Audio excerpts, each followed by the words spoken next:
सुप्रभातम आजिर पंचांग ओ अमृत वचन। शुभ सकाळ।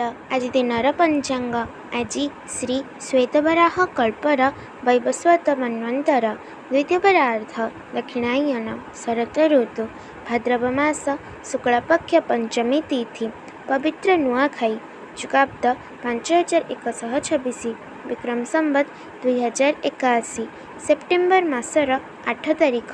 आज दिनटी समस्तଙ୍କ ପାଇଁ मंगलमय हेउ ईश्वरଙ୍କ निकटरे विनम्र प्रार्थना।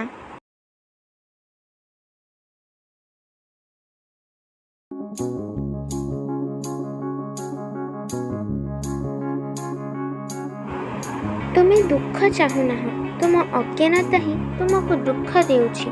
तुम्हें प्रकृति रे दिव्य, सुतरां दिव्य ज्ञानर पोषण कर, दिव्य कामना कर एवं दिव्य भावना रख, तेबे जे तुम्हें दिव्यानंद अनुभव करि परिबो।